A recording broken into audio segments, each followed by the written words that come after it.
روزانہ دینی معلومات حاصل کرنے کے لیے چینل کو ابھی سبسکرائب کریں، ویڈیو کو آگے شیئر لازمی کریں۔ قربانی جو ہے وہ ہر مالک نصاب پر واجب ہے، اور مالک نصاب زکوٰۃ والا مالک نصاب نہیں، کیونکہ زکوٰۃ اور قربانی میں فرق یہ ہے کہ جب زکوٰۃ اس پر واجب ہوتی ہے، اس پہ فرض ہوتی ہے جس پر نصاب پر پورا 1 سال گزر جاتا ہے۔ جیسے مثال کے طور پر آج کی تاریخ کے حساب سے چاندی کی جو نصاب ہے وہ تقریباً 14.5 سے 15,000 بیٹھتی ہے، تو زکوٰۃ کس پر واجب ہوگی؟ آج اس کے پاس 15,000 روپے آئے، اب اس کے بعد پیسے بڑھتے ہی گئے حتیٰ کہ پھر یہی تاریخ آ گئی، یعنی 1 سال پورا نصاب پر گزر گیا، تو اس پر زکوٰۃ لازم ہوتی ہے، اسے زکوٰۃ دینا ہوتا ہے۔ مگر قربانی کا مسئلہ اس سے مختلف اور علیحدہ ہے۔ اگر قربانی کے ایام میں، مثال کے طور پر جو قربانی کے ایام ہے وہ 10، 11 اور 12، یہ 3 دن ہے، تو اب 10 تاریخ کو وہ فقیر تھا، فقیر سے مراد مانگنے والا نہیں بلکہ شرعی اصطلاح کے مطابق یعنی نصاب کا مالک نہیں تھا۔ اب اس کے بعد 11 تاریخ کی صبح میں یا دوپہر میں اس کے پاس اتنے پیسے آ گئے کہ 15,000 روپے کا وہ مالک ہو گیا، تو ایسی صورت میں اب 11 تاریخ کو اگر اس کے پاس پیسے آئے تو اس پر 1 قربانی واجب ہوگی، یعنی سال گزرنے کا اعتبار نہیں ہے۔ 11 کو نہیں آئے، 12 کی عصر سے پہلے اس کے پاس جو ہے وہ پیسے آ گئے، تو ایسی صورت میں اب بھی اسے قربانی کرنی ہوگی، یعنی قربانی کے ایام گزرنے سے پہلے اگر اس کے پاس اتنے پیسے آ گئے تو اس پر 1 قربانی واجب ہوگی۔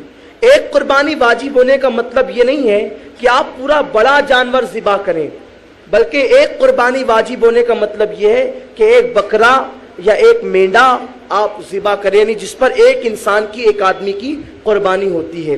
اسی طرح قربانی کے لیے جو جانور لیا جائے وہ خوبصورت ہونا چاہیے، خوبصورت ہو۔ خوبصورت سے کیا مراد؟ خوبصورت سے مراد یہ کہ قرآن مقدس نے اس کے بارے میں ایک اشارہ دیا ہے۔ قرآن کہتا ہے تسر الناظرین، کہ ایسا وہ خوبصورت ہو کہ پہلی ہی نگاہ اس پر پڑے تو دل کو اچھا لگ جائے، پہلی نگاہ پڑے اور دل کو اچھا لگ جائے، اور کوشش یہ کرے نہ وہ بچہ ہو نہ وہ بوڑھا ہو بلکہ درمیانی عمر کا ہو۔ پھر اس کے بعد قرآن مقدس کی نص سے یہ بھی ثابت ہے کہ اس سے ہم روشنی لیں تو یہ بھی ملتا ہے کہ وہ ایسا بھی نہ ہو کہ اس سے بہت زیادہ کام لے کر کے اسے لاغر اور کمزور کر دیا گیا ہو۔ تو جانور خوبصورت فربا ہونا چاہیے۔ عام طور پہ جن جانوروں سے بہت کام لے لیا جاتا ہے ان کا پیٹ بہت بڑا ہو جاتا ہے اور جو ہے وہ بھدے نظر آنے لگتے ہیں۔ ایسے جانوروں کی قربانی کرنے سے قربانی تو ہو جائے گی مگر جو ہے وہ افضلیت اور جو قربانی کی شرائط اور جو قربانی کا حسن بتایا گیا ہے وہ جو ہے وہ اس میں ادا نہیں ہوگا۔ قربانی کا ثواب بھی ملے گا لیکن جو فربا جانور کی شان ہے وہ نہیں۔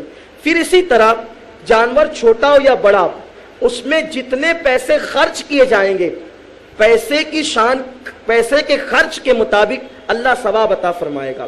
اگر کسی نے 10,000 کا جانور لیا اور اتنا ہی خوبصورت جانور جو ہے کسی نے 20,000 کا لیا، یا اس سے زیادہ خوبصورت کسی نے 20,000 کا لیا، حالانکہ وزن میں کم ہے مگر حسن میں اور پیسے میں زیادہ ہے، تو جس نے حسن اور پیسے زیادہ خرچ کیے اور زیادہ خوبصورت جانور لیا اسے ثواب زیادہ ملے گا۔ کیوں؟ اس لیے کہ اللہ کی بارگاہ میں تو نہ تمہارا خون پہنچتا ہے نہ تمہارا گوشت پہنچتا ہے بلکہ اللہ کی بارگاہ میں تمہارا تقویٰ پہنچتا ہے۔ یہاں ایک بات مجھے اب بھی یاد آئی، لوگ ہم پر اعتراض کرتے ہیں کہ تم غوث پاک کے نام سے مرغا ذبح کرتے ہو، غریب نواز کے نام سے بکرا ذبح کرتے ہو، کیا وہ پہنچتا ہے؟ کیا وہ پہنچتا ہے؟ ہم قربانی کس کے نام سے کرتے ہیں؟ امین القادری کے نام سے جو صبح سے لے کر شام تک ہزاروں گناہ کرتا ہے، ابا کے نام سے جو صبح سے شام تک لاکھوں گناہ کرتے ہیں، مرحومین کے نام سے جو گناہ کرتے کرتے مر گئے، تو مجھے بتاؤ کہ جب شرابی، زانی، گنہگار، بے نمازی، جب ان کے نام سے جانور ذبح کیا جائے تو ان تک وہ پہنچتا ہے، تو اگر غوث پاک کے نام سے مرغا ذبح کیا جائے تو کیوں نہیں پہنچے گا؟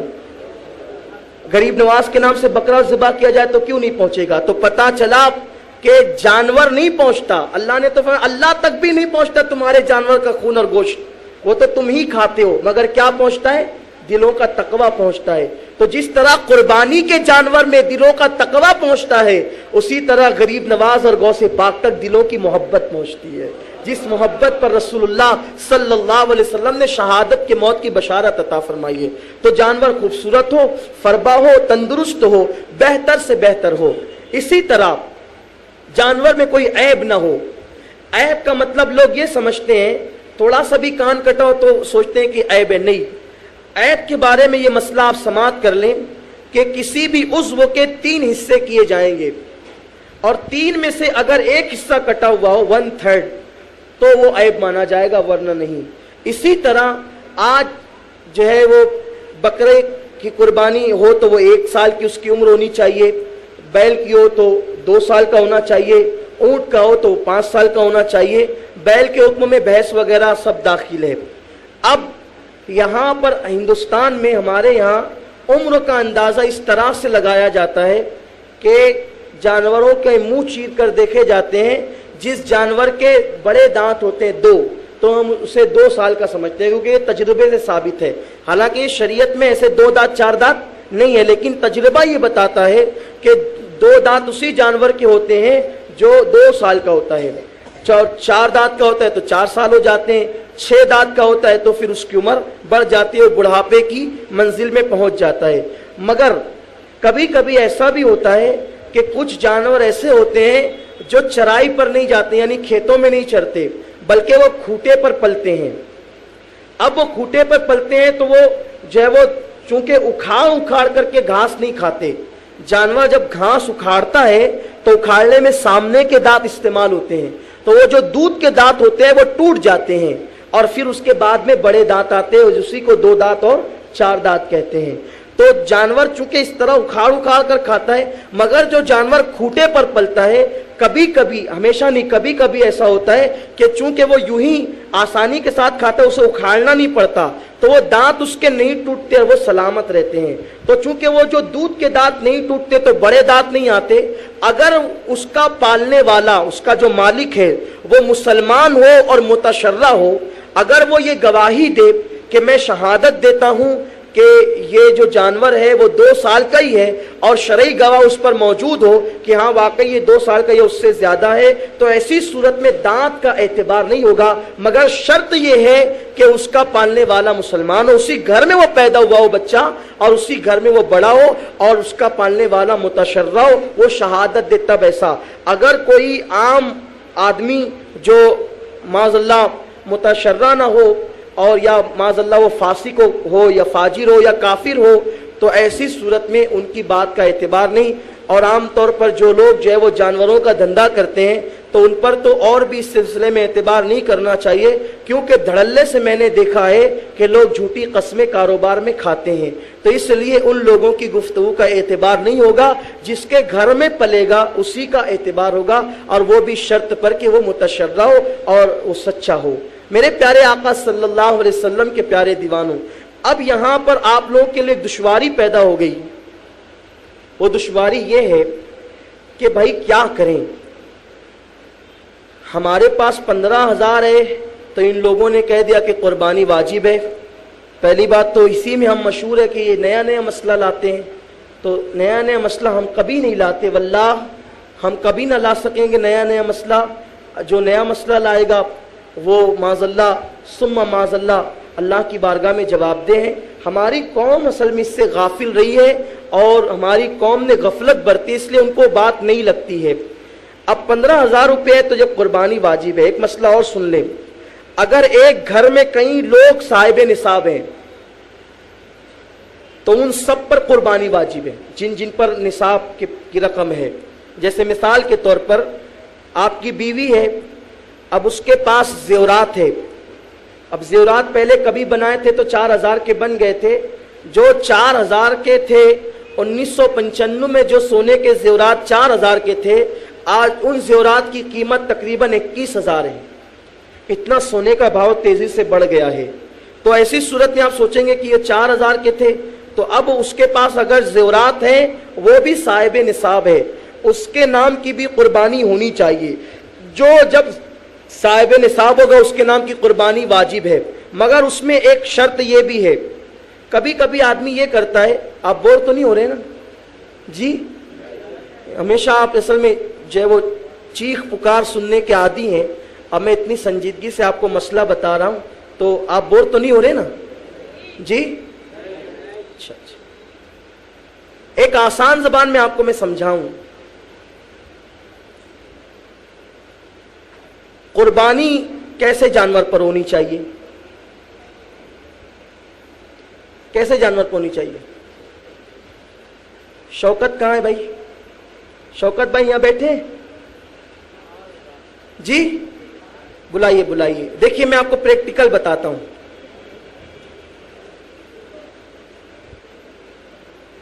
ایک مرتبہ درود شریف پڑھیں. ادھر نہیں دیکھیں آپ, ادھر میری طرف دیکھیں نا. اللہم صلی علی سیدنا مولانا محمد معدن الجود والکرم وآلہ واصحابہ وبارک وسلم صلاۃ و سلاما علیک یا رسول اللہ صلی اللہ تعالی علیہ وسلم. جلدی سے آئیے.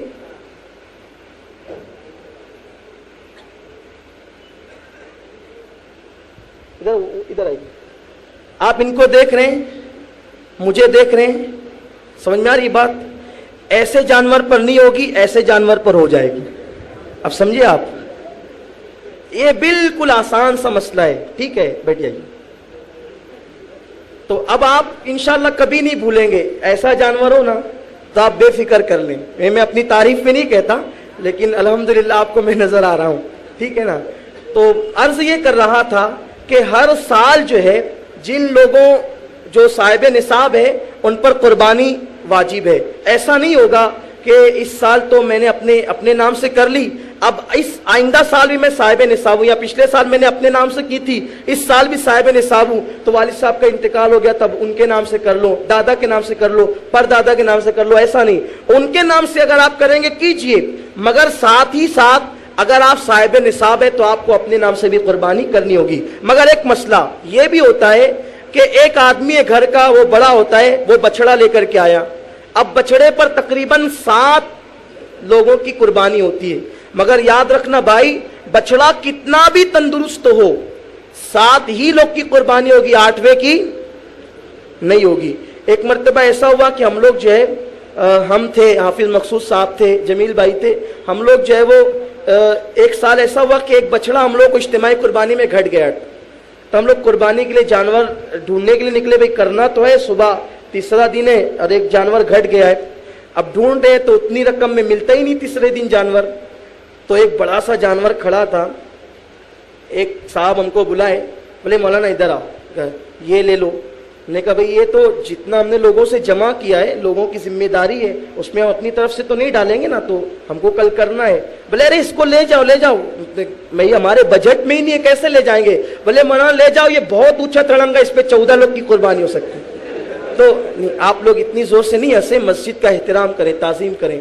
مسجد میں ہنسنا نہیں چاہیے زور سے. تو یہ لوگوں کے اندر غلط فہمی ہے کہ نہیں کہ بہت اونچا تڑنگا جانور اگر ہو, اونٹ بھی ہو تو 7 ہی سال کا ہونا چاہیے. اونٹ ہو تو 7 ہی لوگوں کی قربانی ہو سکے گی, 8ویں کی نہیں ہو سکے گی. ایسے نہیں کہ جانور بہت تندرست ہو تو آپ 8 کی کر لیں, 9 کی کر لیں, یہ جہالت ہے, ایسا نہیں چلے گا. بکرے پر, بکری پر, مینڈے پر ایک کی, ایک پر ایک, اور بیل, گائے, بھینس اس پر جو ہے وہ 7 کی, اونٹ پر بھی 7 کی. تو اس کا آپ خیال کریں. تو اب بچڑا لے کر کے آئے اور گھر میں بھائی ہے جو صاحب نصاب ہے, تو کیا کرتے ہیں جب قربانی ہوتی ہے تو فٹافٹ لوگوں وہ ذبح کرنے والے کے ہاتھ میں نام لکھ کر دے دیتے ہیں. کبھی وہ ہوتا ہے نہیں ہوتا ہے. مسئلہ یہ ہے اگر صاحب نصاب بھائی یا بالغ اولاد یا بیوی ہم نے اگر ان کی طرف سے قربانی کی تو ان سے اجازت لینا یہ ضروری ہے. اگر آپ نے ان کی اجازت کے بغیر قربانی کر دی تو قربانی نہیں ہوگی. اس کا آپ خیال فرمائیں. تو اگر آپ عذرائے ہمدردی لے آتے ہیں جانور تو ان لوگوں کو اس بات پر اطلاع کر دیں. اجازت لینے کا مطلب اطلاع کر دیں کہ ہم تمہارے نام سے قربانی کریں گے, اور عام طور پہ وہ ان کی خاموشی ان کی اجازت سمجھی جائے گی. تو میرے پیارے آقا صلی اللہ علیہ وسلم کے پیارے دیوانوں, موبائل لوگ استعمال کرتے ہیں, شوقین ہوتے ہیں, 8-8 10-10 ہزار روپے کا موبائل لیتے ہیں. اب موبائل بھی ہے, سی ڈی پلیئر بھی ہے, ٹی وی بھی ہے. اب یہ جو ٹی وی ہے اس پر میں کوئی تبصرہ نہیں کروں گا, کیونکہ اس ٹی وی نے جو ہے وہ ہنگامہ مچا رکھا ہے پوری دنیا میں. بہرحال ہم اس بات کا اعلان کرتے ہیں, جو موقف حضور تاج الشریعہ کا ہے وہی موقف ہمارا بھی ہے. الحمدللہ اسی مسلک پر, اسی موقف پر ہے. مگر چونکہ مسئلہ شرعی ہے, محقق مسائل جدیدہ مفتی نظام الدین صاحب قبلہ نے یہ مسئلہ بتایا, C D player, T V, bike, mobile, اگر ان سب کو جمع کر کے اور آپ رقم جوڑیں اور 15,000 یا اس سے اوپر جاتی ہے تو بھی آپ پر قربانی واجب ہے, قربانی کرنی ہوگی آپ کو. سمجھ میں آ رہی ہے بات؟ تو میرے پیارے آقا صلی اللہ علیہ وسلم کے پیارے دیوانوں, یہ حاجت اصلیہ میں نہیں آتی. حاجت اصلیہ کا مطلب یہ ہے کہ بغیر اس کے, بہت آسان زبان میں فقہا کے اور درس و تدریس جو مدرسے میں پڑھائی جاتی ہے حاجت اصلیہ کی تعریف, اس کا لب لباب میں آپ کے سامنے پیش کر رہا ہوں. حاجت اصلیہ کا مطلب یہ ہے کہ اس کے بغیر زندگی گزارنا مشکل ہو جائے, دوبھر ہو جائے, اسے حاجت اصلیہ کہتے ہیں. تو اب موبائل کے بغیر زندگی گزر سکتی ہے, موبائل حاجت اصلیہ میں نہیں ہے. بائک حاجت اصلیہ میں نہیں ہے, فریج حاجت اصلیہ میں نہیں ہے, سی ڈی پلیئر حاجت اصلیہ میں نہیں ہے. اسی طرح سے جو ہے وہ ٹی وی حاجت اصلیہ میں نہیں ہے. تو اس لیے ان ساری چیزوں کو جوڑ کر اگر نصاب سے اوپر جاتا ہے تو آپ پر قربانی واجب ہے, جو اس کا مالک ہوگا اس کے نام سے اس کو قربانی دینی ہوگی. میرے پیارے آقا صلی اللہ علیہ وسلم کے پیارے دیوانوں, اب مشکل یہ آ گئی ہے کہ ہم 15-20 ہزار روپے کے مالک ہوئے تو بچڑا تو 10,000 سے کم کا صحیح سے نہیں ملتا.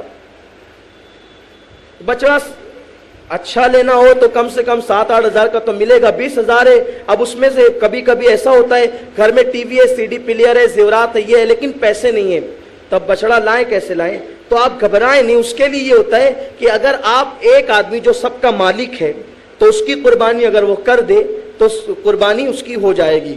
تو اس میں یہ ہوتا ہے کہ وہ حصہ لے لے. میں یہ نہیں کہتا کہ آپ سنی دعوت اسلامی میں آ کر کے حصہ لے لیں, میں یہ اعلان کرنے نہیں کھڑا ہوا ہوں. میں آپ کو مسئلہ بتا رہا ہوں اور دو ٹوک جو کہنا ہے میں وہ کہہ رہا ہوں. تو آپ یہ کر سکتے ہیں کہ 7 لوگ جمع ہو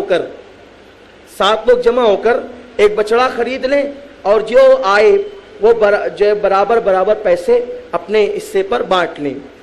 پھر اس کو جو ذبح کریں تو اس کا گوشت, اس کی ہڈیاں, اس کا جو الاد آتی ہے, یعنی کلیجی, پھیپڑا اور زبان, کلا, جو چیزیں ہیں, تو ان سب کو برابر تقسیم کرنا پڑے گا. حتیٰ کہ اس کی رگوں کا بھی یہی حکم ہے, اس کی رگیں بھی برابر تقسیم کرنی ہوگی. کوئی یہ نہیں کہہ سکتا کہ اگر مجھے کم مل گیا تو میں معاف کر دوں گا, کیونکہ یہ برابر کی جو تقسیم ہے یہ حق شرع ہے, یہ شریعت کا حق ہے, اور شریعت کا حق معاف کرنے کا حق کسی کو نہیں ہے. میرا حق کسی پر ہو میں معاف کر دوں, لیکن حق شرع معاف نہیں ہو سکتا. حق شرع مطلب کیا؟ جیسے مثال کے طور پر اللہ نہ کرے مجھے کسی نے قتل کر دیا, اللہ کرے ایسا ہو کہ دین کی راہ میں شہادت ہو جائے, تو اب اس نے مجھے قتل کیا تو وہ میرا قاتل, میرا مجرم نہیں ہے, اب وہ میرے وارثوں کا مجرم ہے. تو میں اپنے وارثوں کو یہ وصیت نہیں کر سکتا کہ میرے قاتل کو آپ معاف کر دیں.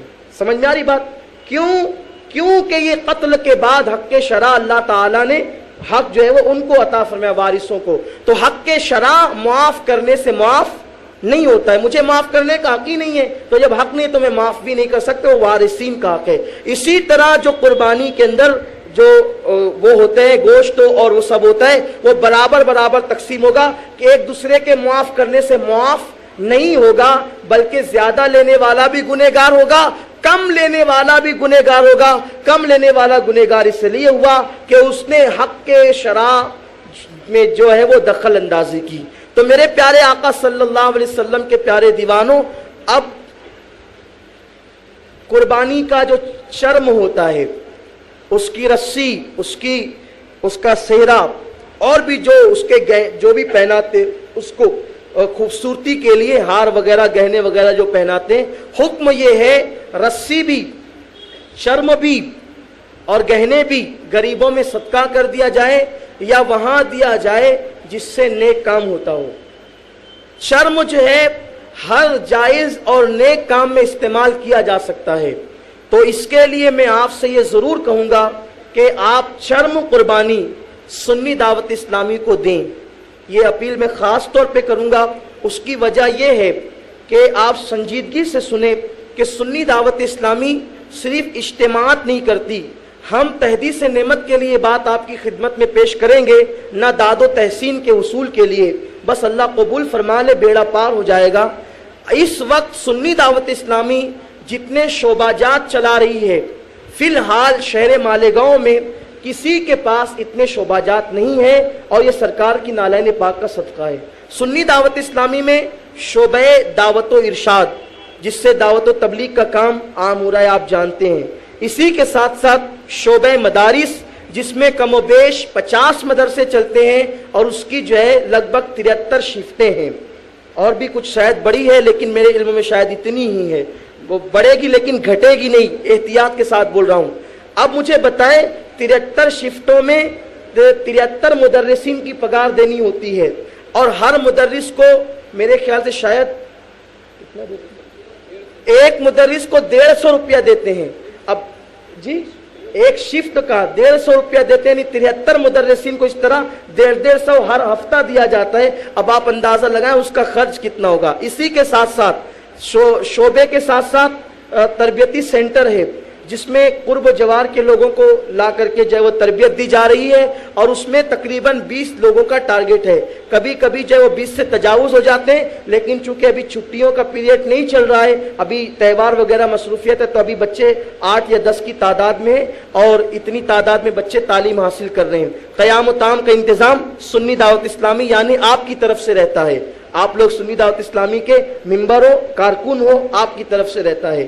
اب اس کے بعد صرف یہی نہیں، انشاءاللہ بقرعید سے پہلے سنی دعوت اسلامی کا ایک شعبہ ہے جسے شعبہ خدمت خلق کہتے ہیں۔ یہ جو شعبہ خدمت خلق ہے، اس میں ریلیف کی تقسیم، اور ہمارے یہاں مرکز سے یہ سختی ہے کہ جب ریلیف تقسیم ہو تو زیادہ اس کا پرچار نہ کیا جائے۔ جس وقت مالیگاؤں میں ایکسائز لگی تھی، اس وقت شعبہ خدمت خلق عمل میں آیا تھا، اور تقریباً آج سے شاید 8 سال ہو رہے ہوں گے، 7-8 سال۔ اس وقت سنی دعوت اسلامی نے بغیر کسی چندے کے 1,40,000 روپے کی ریلیف تقسیم کی تھی، اور وہ آپ کے کانوں کان خبر نہیں۔ اب ظاہر سی بات ہے، پھر اسی طرح دھلیا فساد کے موقع پر جو ہے وہ سنی دعوت اسلامی کی جانب سے ریلیف بھیجی گئی۔ اسی طرح نانگاؤں سنی دعوت اسلامی نے جمع کر کے بھیجا۔ تو سنی دعوت اسلامی اس طرح کے خدمت خلق کے حوالے سے شعبہ خدمت خلق، بچیوں کی شادیوں میں شرکت ہوتی ہے، آپ لوگوں کو خبر نہیں ہوتی اس لیے کہ بتانے کی اجازت نہیں ہے۔ اسی طرح سے کوئی بیمار پڑتا ہے اور آپریشن ہو جاتا ہے لیکن بتایا نہیں جاتا۔ یہ سارے شعبہ جات جو ہے وہ آپ کے تعاون سے ہوتے ہیں۔ ہم لوگ جو ہے وہ اپنے گھر سے تو نہیں لاتے، آپ لوگ دیتے ہو، قوم کا پیسہ قوم کی راہ میں استعمال ہوتا ہے، مگر چونکہ ہم لوگ جو ہے وہ کبھی اس کی تشہیر نہیں کرتے۔ تشہیر اس لیے نہیں کرتے، واللہ اس لیے نہیں کرتے کہ اللہ رب العزت کہیں یہ نہ فرما دے کہ تو نے تو بہت زیادہ جو ہے وہ اپنی کہلوا لی، اب یہاں تیرے لیے کچھ نہیں بچا، اس سے ڈرتے ہیں۔ لیکن کبھی کبھی اس لیے ہم یہ باتیں بتا دیتے ہیں کیونکہ جب آپ کو بتائیں گے نہیں تو آپ دو گے کیسے؟ آپ بولو گے بھئی اجتماع میں کیا خرچ آتا ہے، تو اجتماع ہی نہیں ہوتا۔ اور الحمدللہ شعبہ خدمت خلق کے تحت اب ایک کلینک اس علاقے میں، جہاں پورے علاقے میں تقریباً 1 کلومیٹر آگے پیچھے دائیں بائیں کوئی دواخانہ نہیں ہے، وہ علاقہ مسجد عبدالغفور کی غریب بستی ہے، جھوپڑے ہیں، ان لوگوں کو دواخانہ جانے کے لیے کلثوم اشرفی کے علاقے میں جانا ہوتا تھا۔ انشاءاللہ بقرعید سے پہلے شاکر کلینک کا افتتاح عمل میں آئے گا، جہاں غریبوں کو آدھی سے آدھی قیمت کے اندر دوائیاں اور جو ہے وہ گولیاں اور انجیکشن اور سلائن وغیرہ کی سہولیات ہوگی انشاءاللہ تبارک و تعالی۔ لیڈیز ڈاکٹر کی تلاش ہے، جس دن ڈاکٹر مل جائے اس دن سے انشاءاللہ کلینک شروع ہو جائے گا۔ یہ بھی کام ہو رہا ہے، اور آپ دعا فرمائیں، یہ پہلا جو ہے وہ اس کی یہ ابتدا ہے، اللہ نے چاہا تو یہ اور ترقی کرے گا انشاءاللہ۔ سنی دعوت اسلامی نے اسکول قائم کیا جو خود بذات خود ایک مدرسہ بھی ہے، تو اور بھی بہت سارے کام ہیں۔ شعبہ مساجد، میں اس کا تذکرہ بھول گیا، یہ جو شعبہ مساجد ہے، آس پاس کے جو دیہاتوں میں جن مسجدوں کے اندر بدعقیدہ امام بھیجتے تھے اور پیسہ بھی دیتے تھے، تو جو سنی دیہات میں رہنے والے تھے بولتے تھے کہ بھئی وہ پیسہ بھی دیتے، امام بھی دیتے، ہمیں آپ کا امام نہیں چاہیے۔ تو اب ہم نے یہ شروع کیا ہے الحمدللہ، آپ دعا فرمائی عید کے بعد سے کہ آدھی تنخواہ جو دیہات کے ائمہ ہیں ان کو سنی دعوت اسلامی کی جانب سے دی جائے۔ یہ بھی ایک خدمت ہے جو آپ کے ذریعے سے ہی عمل میں آ رہی ہے۔ شعبہ نسواں، جس میں مبلغات جو ہے تقریباً 32 عالمات ہے جو پورے شہر میں دین و سنت کے حوالے سے اجتماعات کرتی ہے۔ مسلمانوں میں آپ کو بتاؤں ایک حیرت انگیز بات، سنی دعوت اسلامی کی میں قصیدہ پڑھنے کھڑا نہیں ہوا، لیکن میں آپ کو بتا رہا ہوں کہ جو آپ کی اپنی تحریک ہے جس سے آپ محبت کرتے ہیں، اس تحریک کا کارنامہ کیا ہے۔ سنیوں کے یہاں میت ہوتی تھی، میت، اور عورتوں میں کوئی عورت سنی عورت نہلانے والی نہیں تھی،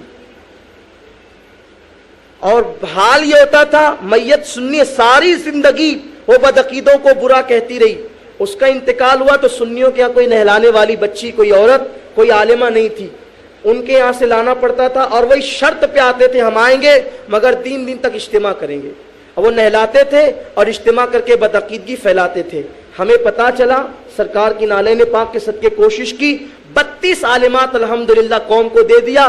اب یہ بچیاں آدھی رات کو کہیں میت ہو یہ پہنچ جاتی الحمدللہ، اور فیس اب 1 پیسہ نہیں لیتی۔ یہ سنی دعوت اسلامی کی مبلغات ہے۔ اب یہ کام آپ کی ذریعے سے ہوا، آپ کی دعاؤں سے ہوا، آپ کی کوششوں سے ہوا۔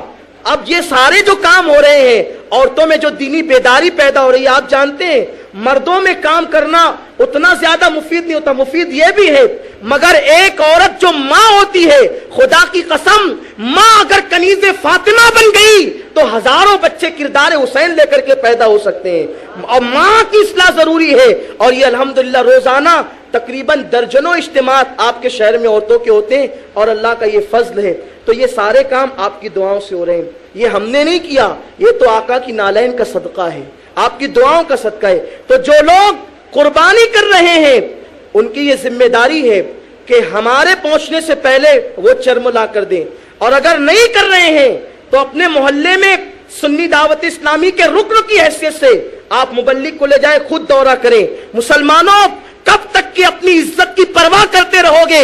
ارے وہ رسول جس نے اپنی عزت کی پرواہ کیے بغیر مکے کی گلی میں ہمارے ایمان کے لیے پتھر کھائے ہیں، کیا اس رسول کے مشن کے لیے ہم کسی گھر پہ جا کر کے چرم نہیں مانگ سکتے؟ یہ صرف مبلغین کا کام نہیں، ہر فرد کا کام ہے۔ اجتماع میں آنے والا ہر شخص سنی دعوت اسلامی کا رکن ہے، سنی دعوت اسلامی کا مبلغ ہے، اور صرف آنے والے نہیں، ہر سنی کی تحریک سنی دعوت اسلامی ہے۔ مسلمانوں، نکل پڑو اپنے محلے میں، نکل پڑو اپنے گلی کوچوں میں، اور سب کا یہ ذہن بناؤ کہ اگر تم اپنے مسلک کو مضبوط اور مستحکم دیکھنا چاہتے ہو تو سنی دعوت اسلامی کو مستحکم کرو، انشاءاللہ مسلک بھی مستحکم ہو جائے گا۔ آپ نکلے رسول اللہ کی خاطر، ہم اپنی عزت کی، اور ہم اپنے لیے مانگنے جائیں تو نقصان دہ بات ہے، ہم تو اللہ کے دین کے لیے مانگ رہے ہیں۔ میں امید کرتا ہوں کہ آپ اپنے محلے میں تھوڑا بہت بھی اثر رسوخ رکھتے ہیں، تو یہ قادری فقیر جو اپنے لیے کبھی کچھ نہیں مانگتا، آپ کی قوم کے لیے میں آپ سے مانگتا ہوں کہ آپ چرم کے لیے خود دورہ کریں، خود دورہ کریں۔ سنیوں، صرف مبلغین کا کام ہے دورہ کرنا، رسول اللہ کی بارگاہ سے آپ کو جنت نہیں لینی ہے۔ محبت کی بات آئے تو نعرہ تکبیر، نعرہ رسالت سب کریں، رسول اللہ کا لنگر کھانے کی بات ہے، غوث پاک کا لنگر کھانے کی بات ہے تو سب کھائیں، اور اس کے بعد محنت کرنے کے لیے چند افراد اٹھیے، ہر فرد کام کرے، جو جس طرح کا کام کر سکتا ہے کرے، جو جس طرح کا تعاون پیش کر سکتا ہے کرے۔ مجھے امید ہے ہر مرتبہ آپ نے فقیر کی آواز پہ لبیک کہا اور انشاءاللہ اب بھی میری آواز پہ آپ لبیک کہیں گے. اور کل سے ہمارا ایک نیا کام ہوگا کہ یہاں آنے والے مبلغین کو ایک دو جو بھی جس کو جو لے جانا ہے وہ لے جائیں اپنے محلے میں. آپ کے اثر رسوخ سے آپ کے دوستوں آپ کہنے دو. یہ دیکھیے تقریباً 6-7 شعبے ہیں اور اس کی تفصیل ہم نے اس کتاب میں لکھ دی ہے. یہ کتاب بھی آپ جاتے جاتے مفت لے جائیں اور آپ اس میں پڑھیں، اس لیے کہ آپ کے یہاں سے جو کام کیا جا رہا ہے اس کا فیضان جو ہے وہ بیرونی ریاست اور بیرونی ممالک میں نہیں ہو رہا ہے. آپ کے یہاں آپ جو دے رہے ہیں اس کا فیضان آپ کے شہر میں ہے. آپ اپنے شہر سے کے اندر اس کی ہریالی، اس کی بہار، اس کا باغ دیکھیں. اور ہمیں ضرورت ہے کہ پہلے ہم اپنے شہر کی سنیت کو مستحکم کریں. یہاں پر ابھی ضرورت پوری نہیں ہوئی ہے، اس لیے الحمدللہ تعالی یہ سارا کام ہو رہا ہے. اللہ تعالیٰ قبول فرمائے. اور یہ بھی کہوں گا کہ چونکہ اجتماعی قربانی، اب چونکہ اعلان کا وقت آیا ہے، اس وقت مسئلہ بیان کر رہا تھا. مسئلہ بیان کرتے وقت میرے لیے زیبا نہیں تھا کہ میں آپ کو دعوت دیتا، لیکن ذمہ دار کی حیثیت سے اعلان کرتا ہوں. اجتماعی قربانی سنی دعوت اسلامی تقریباً 10 سے 11 سال سے کر رہی ہے. اگر آپ بڑا جانور نہیں لے سکتے آپ حصہ لیں، کیونکہ شریعت مطہرہ کی پابندی کے ساتھ قربانی ہونا ضروری ہے. اگر 6 سنی ہے اور ایک بدعقیدہ ہے، سب کی قربانی نہیں ہوگی. تو ہم لوگ اس بات کا خیال کرتے ہیں، بدعقیدہ اگر 4 حصے لینا ہے تو اس سے معافی مانگ کر کہتے ہیں بھیا یہاں نہیں لے سکتے آپ. ہمارے فارم پر یہ لکھا ہوا ہے کہ میں فلاں بن فلاں سنی ہوں اور اس بات کی تصدیق کرتا ہوں وغیرہ وغیرہ فارم ہے. اور پھر وہ جو تقسیم کا معاملہ ہے نا، تو اس کے لیے مفتیان کرام سے ہم نے فارم بنایا ہے جس کی تفصیلات آپ دیکھ سکتے ہیں. تو اگر آپ کو حصہ لینا ہو آپ حصہ بھی لے سکتے ہیں. اگر آپ کو اور آسان کرنا ہے، پچھلے سال سے آپ کے لیے اور آسان کیا گیا. کیا آسان کیا گیا؟ بہت سارے لوگوں کو لگتا ہے یار 1000 روپے بہت زیادہ ہوتے اب کیا کریں. ٹھیک ہے، تو ہم یہ کرتے ہیں کہ خاندیش کے جو دیہات ہے جو ایم پی سے قریب ہے، یہاں پر جو جانور 10,000 کا ملتا ہے، 7,000 کا ملتا ہے، وہ جانور وہاں پر 3-3,500 میں مل جاتا ہے. تو اس لیے ہم لوگوں نے آپ کی اور آسانی کے لیے ایک سہولت یہ بھی رکھی ہے کہ گوشت اگر آپ باہر قربانی کرانا چاہتے تو صرف 600 روپے میں آپ کی قربانی ہو جائے گی اور گوشت تو غریبوں میں تقسیم ہو جائے گا. تو اگر آپ چاہتے ہیں تو آپ اس طرح بھی کر سکتے ہیں. مجھے امید ہے آپ ہر 2 اعلانات پر غور فرمائیں گے اور انشاءاللہ تبارک و تعالی میری بات پہ توجہ دیں گے. دیکھیے یہ اپیل امین القادری کی نہیں، یہ اپیل جو ہے ملت کی ہے، قوم کی ہے. آپ جتنا تعاون کریں گے ہم اتنا کام کریں گے. آپ تعاون نہیں کریں گے، ایک بات میں کہتا ہوں، جب دریا میں پہ بارش نہیں ہوگی تو دریا خشک تو ہوگا نا. دریا اپنی مرضی سے جاری نہیں رہتا. بارش بند ہوگی، نالوں کا پانی بند ہوگا تو دریا خشک ہوگا. تو آج آپ کے حوصلے ہیں، آپ کی طرف سے ہمت افزائی ہے، آپ کی طرف سے تعاون ہے، شعبے پہ شعبے کھلتے جا رہے ہیں. آپ ہاتھ روک لیں گے اور آپ جو ہے وہ بجائے تعاون کے جو ہے وہ دوسرے معاملات شروع کریں گے تو جس طرح سے پانی نہیں آنے سے، بارش نہیں آنے سے دریا خشک ہو جاتا ہے، اللہ نہ کرے کوئی ایسی صورتحال پیدا ہو سکتی ہے. مگر یہ بھی یاد رکھیں کہ ہم عوام پر کم، اللہ اس کے رسول پہ زیادہ بھروسہ کرتے ہیں، سب پر نہیں رب پہ بھروسہ کرتے ہیں. مگر آپ جانتے ہیں یہ بھی حدیث پاک ہے، اللہ کے محبوب نے فرمایا اخیر زمانے میں دین کا کام درہم و دینار سے چلے گا. جب رسول پاک نے کہہ دیا کہ اخیر زمانے میں دین کا کام درہم و دینار سے چلے گا تو پھر درہم و دینار کی ضرورت تو پڑے گی نا میرے دوست. ہم اگر ایک چھوٹا سا کام کریں تو ہمیں پیسوں کی ضرورت پڑتی ہے. اتنے سارے کام ہو رہے ہیں، تقریباً جو ہے وہ 2000 بچے آپ کے پڑھ رہے ہیں، ہر 30 بچے پر ایک مدرس ہے. یہ کام یوں ہی تو نہیں ہوگا. تو آپ حضرات جو ہے وہ میرا درد دل کی اپیل ہے کہ آپ حضرات خود تعاون کریں. اگر آپ کے یہاں جانور نہیں ہیں حصہ لیں اور اپنے محلے کے اندر ہمارا تعاون فرما کر رسول اللہ صلی اللہ علیہ وسلم کی خوشنودی حاصل کریں اور اس قافلے میں آپ بھی شریک ہو جائیں. کام وہ لے لیجئے تم کو جو راضی کرے، ٹھیک ہو نام رضا تم پہ کروڑوں درود. ایک حدیث پاک پر اپنی گفتگو ختم کر دوں. صدیق اکبر رضی اللہ تعالیٰ نئے خلیفہ ہوئے تھے. معاملہ یہ تھا اسامہ بن زید کے لشکر کو رسول اللہ صلی اللہ علیہ وسلم نے روانہ کیا تھا. ابھی وہ لشکر مدینے سے چند میل کے فاصلے پر ہی پہنچا تھا کہ آقا علیہ السلام کے وصال کی خبر آئی تو جو قافلہ گیا تھا وہ واپس آ گیا، مجاہدین کا جو قافلہ تھا وہ واپس آ گیا۔ رسول پاک نے پردہ فرمایا، تدفین ہو گئی، صدیق اکبر خلیفہ ہو گئے۔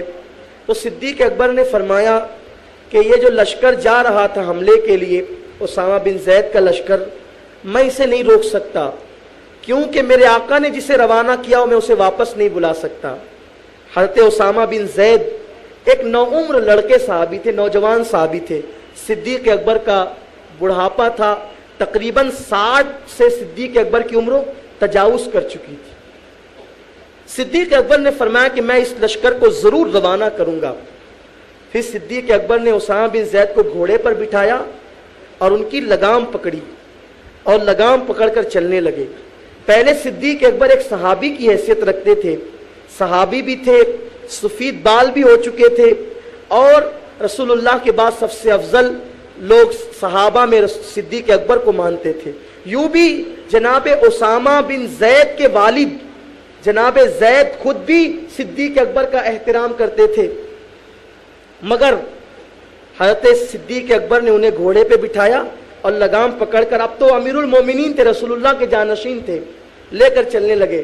اسامہ کہتے، اے ابو بکر، اے امیر المومنین، آپ کسی سواری پر بیٹھ جائیں یا مجھے اتر کر چلنے دیں۔